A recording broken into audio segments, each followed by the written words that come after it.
Welcome to this presentation of the closing process. The closing process takes place at the end of a financial year as we prepare for the reporting of an entity's economic activities through their financial statements. What does this closing process then entail? Apart from that it takes place at the end of a financial year, we need to remember that the statement of financial position accounts are cumulative in nature. For example, if you have 500,000 Rand in your bank account at the end of the current financial year, you will then begin your new financial year having 500,000 in your bank account. However, the statement of profit or loss and other comprehensive income accounts are not cumulative in nature. If you, for example, have earned sales of 1 million Rand at the end of the current financial year, you cannot start your new financial year stating that you have already earned 1 million Rand of sales in your new financial year. The same goes for expenses.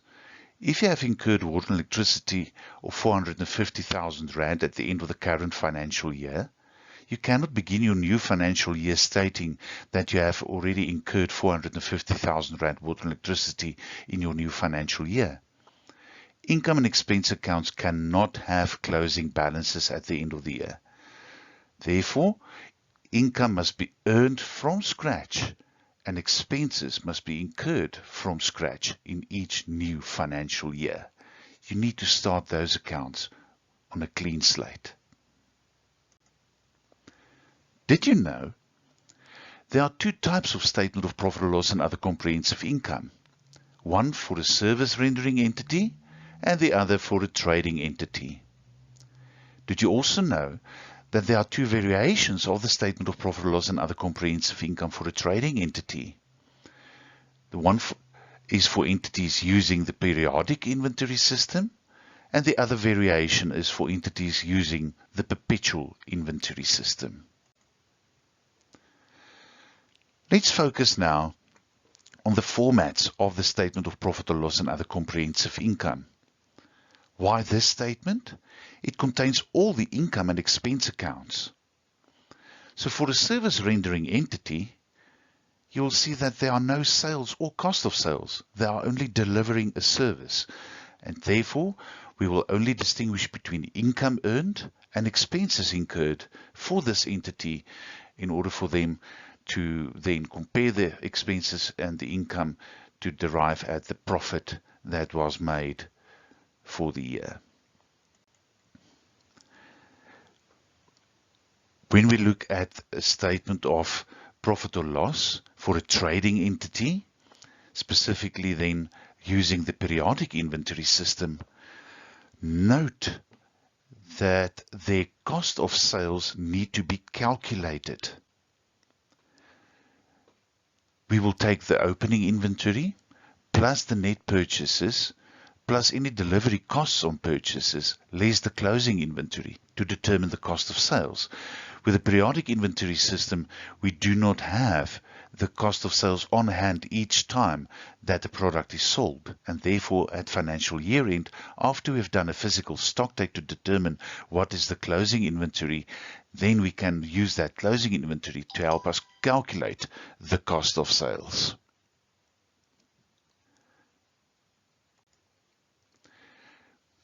When a trading entity is using the perpetual inventory system, you will have your net sales, the revenue, less the cost of sales, which is readily on hand each time a sales transaction takes place. And when we subtract the cost of sales from the revenue, we can determine the gross profit. Add the other income, subtract the other expenses to determine what profit for the year was made. Did you know that the statement of profit or loss for a trading entity can actually be divided into two sections? The trading section, where we will basically calculate the gross profit, and the profit or loss section, we will then calculate the profit or loss for the year. Look carefully at the differences between the different types of statements. Especially look carefully at the trading sections between the periodic and perpetual inventory systems, specifically for trading entities. When we have a service rendering entity, there is no sales or cost of sales. Therefore, they will only have one section, that is the profit or loss section, where we will compare our expenses with our income and then determine whether a profit or loss for the year was made. When we are dealing with a trading entity, specifically the periodic inventory system, here we will have two sections. Because it's a trading entity, the core profit of a trading entity is calculated by looking at what was the net sales less the cost of sales to determine the gross profit, the core profit made on trading activities. Thereafter, we will take the gross profit plus other income plus less other expenses to determine the profit for the year. This section is also known as the profit or loss section. With a trading entity using the perpetual inventory system, the trading section looks quite different because here we do not need to calculate what was the cost of sales like in the periodic inventory system.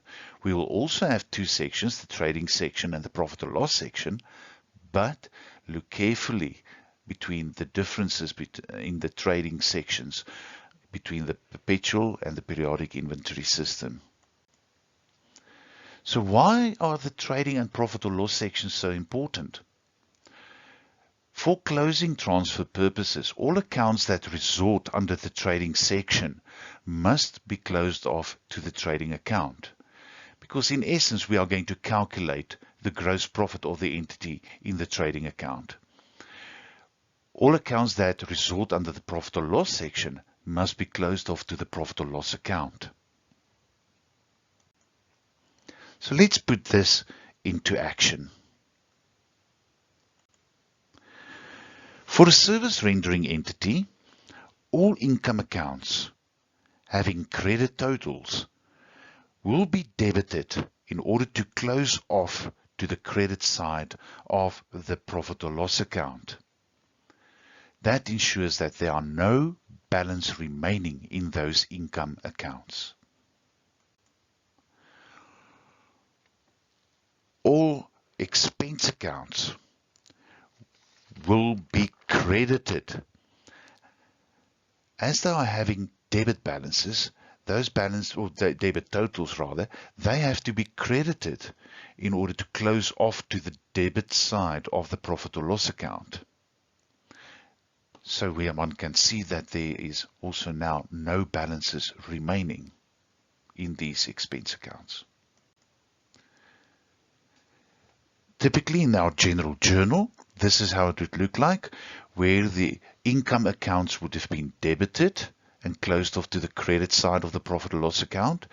All expense accounts will be credited and closed off to the debit side of the profit or loss account. The profit or loss account ultimately calculates the profit for the year for the entity. Profit ultimately increases an entity's equity, and therefore the profit for the year, which in this case is the balancing figure, where we have credited the income, added them together, and then debited all the expenses, added them together. If we subtract the expenses from the income, subtract the debits from the credits, the balancing figure for my profit or loss account then to close off, the 108,438 Rand in this case, that will close off to capital, where capital will then be credited, reflecting this ultimate increase in equity. The general journal entry would typically then be debit the profit or loss account and credit the capital account.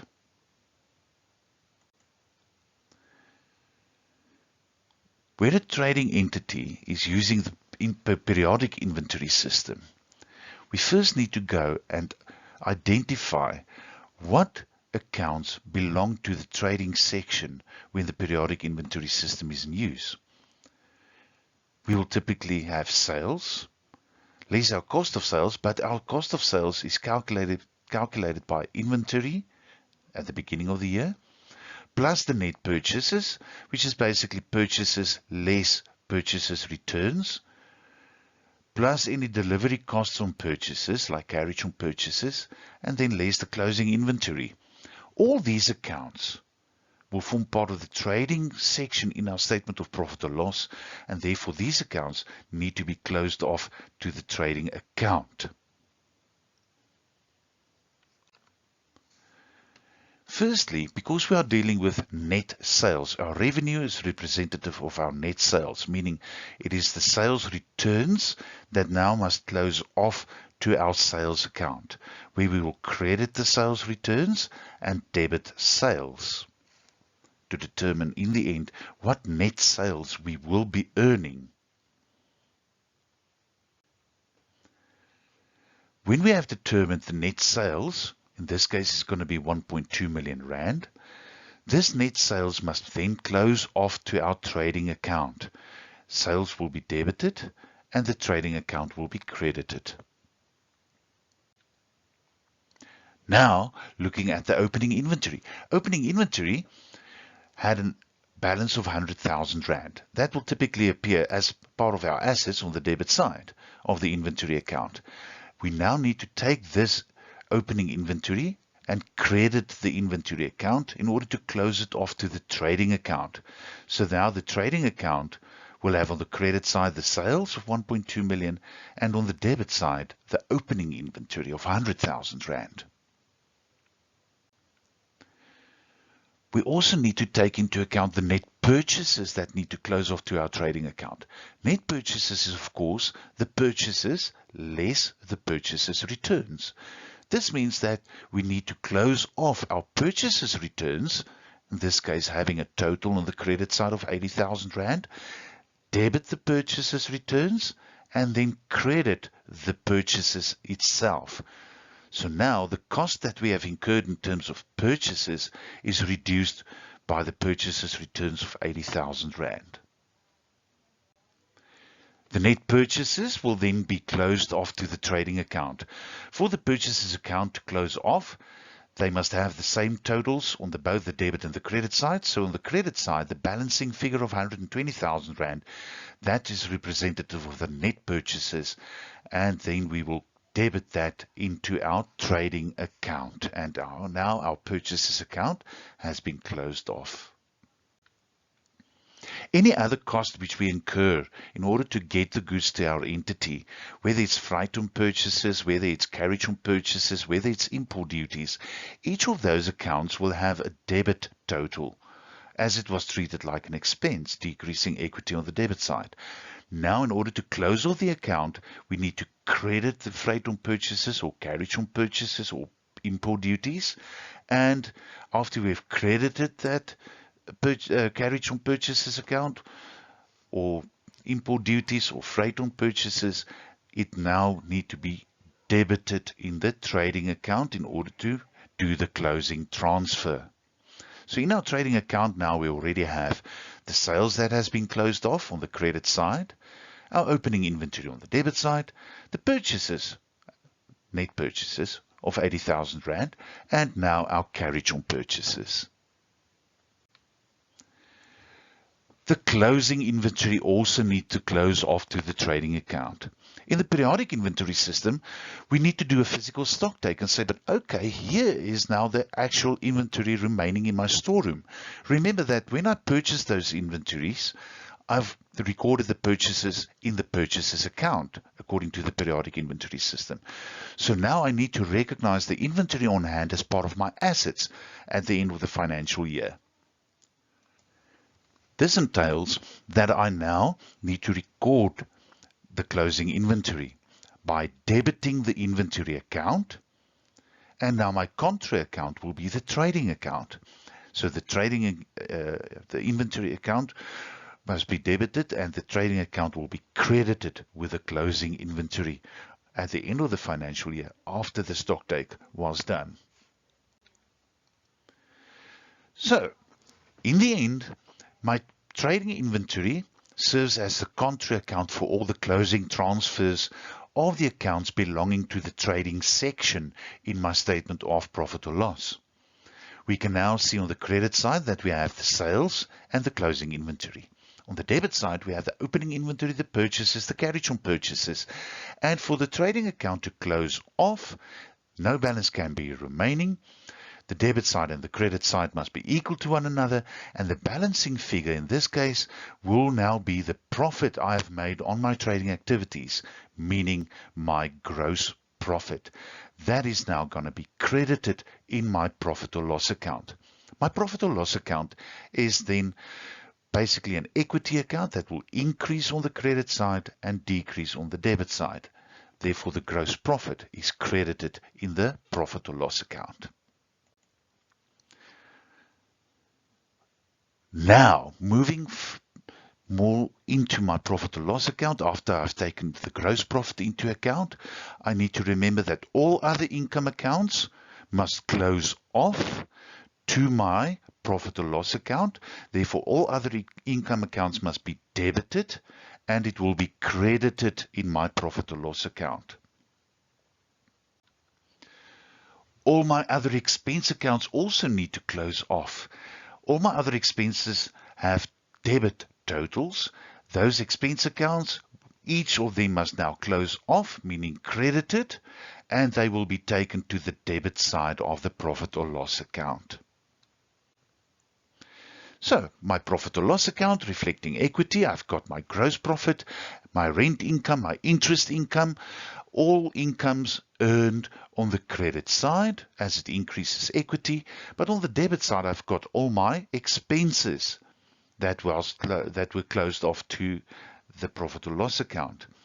In the end, the purpose of the profit or loss account is to calculate the net profit or the profit for the year.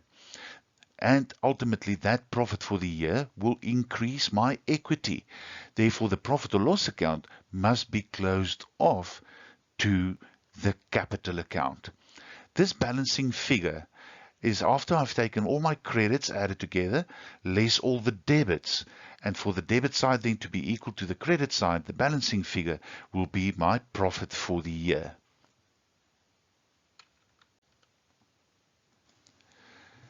In my general journal, one can now also see that the gross profit was closed off to the profit or loss account. Trading account was debited with the gross profit, and the profit or loss account will be credited. All other income having credit totals was now debited, and they will be credited in my profit or loss account. All my other expenses that had debit totals was now credited so that they can then be debited in the profit or loss account. At the end, my profit or loss account is used to calculate the profit for the year, and that will be closed off to the capital account. So that was then looking at the periodic inventory system. If we turn our focus now to the statement of profit or loss and other comprehensive income for the trading entity using the perpetual inventory system, the major difference is in the trading section of the statement of profit or loss. Therefore, look carefully at the closing transfers now that will take place to the trading account. The closing transfers to the profit or loss account basically stays the same. The income totals on the credit side will be debited in the income accounts, and the income accounts will be credited in the profit or loss account. The expense accounts having debit totals, they will all be credited and then be debited in the profit or loss account in the end. So there's no change in the profit or loss section. The only major difference is regarding the trading section. Again, sales, we need to take into account the net sales. Therefore, in the perpetual inventory system, we will have sales less debtors allowances. Therefore, debtors allowances must be closed off to sales. The net sales will then close off to the trading account. Be careful. Inventory deficits in the perpetual inventory system must be closed off to cost of sales. Because the trading section deals with the buying and selling of inventory, the inventory deficits or losses of inventory affects the profit that I'm making on my trading activities. Therefore, my gross profit will be reduced with any inventory losses. Therefore, my inventory losses or inventory deficits need to close off to my cost of sales.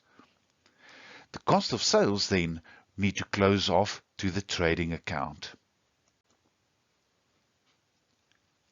The trading account, calculating basically the gross profit, that will then close off to my profit or loss account.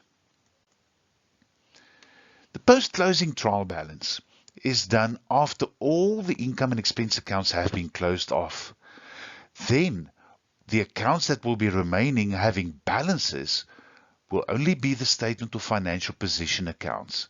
Therefore, the post-closing trial balance will basically contain only the statement of financial position accounts. There are no balances in our income and expense accounts or totals as they have been closed off.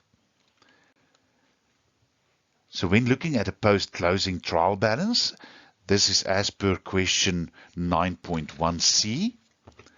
You can see that after closing transfers have been done, the only accounts that can appear in a post-closing trial balance will be those accounts, assets, capital, in terms of equity, liabilities, those accounts that, in other words, will be appearing in my statement of financial position.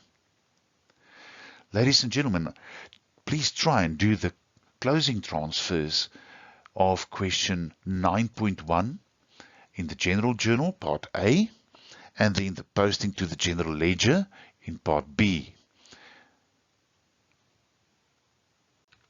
Thank you.